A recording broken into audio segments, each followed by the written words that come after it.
Take me through the early years at Iowa State. What were the first things you wanted to establish? I think, John, when we came here, the first thing we wanted to do was establish some credibility on campus and in our community, that we wanted to be something that was positive for the university. We did not, sure you want to win games, but I think we had a lot of other work to do with our student athletes, showing them what it meant to be an Iowa State student, what it meant to represent Iowa State University. We had a very good men's basketball program when I got here. Football, under Dan McCarney was moving forward. Some of the other sports, obviously wrestling and some of the others had always done well. So we wanted to be a positive part of the landscape at Iowa State, and that was the very first phase, is to get our young people to understand what it meant to represent something bigger than yourself. And I think that was the way we started it, and certainly something that we felt was going to be the foundation of whatever happened. And if we got that done, we were going to have enough success on the court, and that's the way we started it. I know you still talk about that a lot with your players today, about understand what it means to wear that uniform. Yeah, that's something every day we talk about. Academic responsibility. We talk about you're a part of a great university. You represent past players, future players, your family, your friends. Everything we do is a reflection of Iowa State. A lot of people know us as Iowa State women's basketball, and so we talk about that.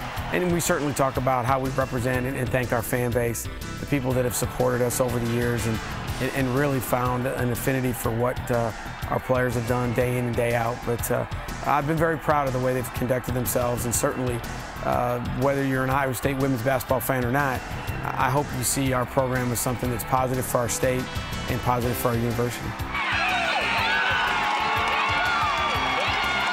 I mean, there's a certain way we're going to play. There's a certain philosophy of how we want to play, but you always have to adjust. Sometimes you have a team that's younger, that's older. Sometimes you have a team that has a post presence. Sometimes you don't. But we want to be a team that's always going to be fun to watch. We want to be a team that shoots it before you throw it away. We want to be a team. We love the three-point shot. We're going to shoot it. We do have that in mind, but we're going to try and create ways for our players to be successful. And some of that is your own team, and some of it is adjusting to the competition in your league and on your schedule. So we're not a team that is always going to develop, is always going to be able to recruit kids because of where we are to fit a perfect system every single time. We all have to adjust, and we've tried to do that over the years. When you first got here, there were, what, 500 people at the games. Now you're third in the nation in attendance. How does that feel? That's probably, besides the way our kids have acted and all graduated, that's probably the one thing I'm the most proud of. I have a box score in my office. The first game I coached at Iowa State, we had 310 people. And now we're going to average about 10,000. We're third in the nation.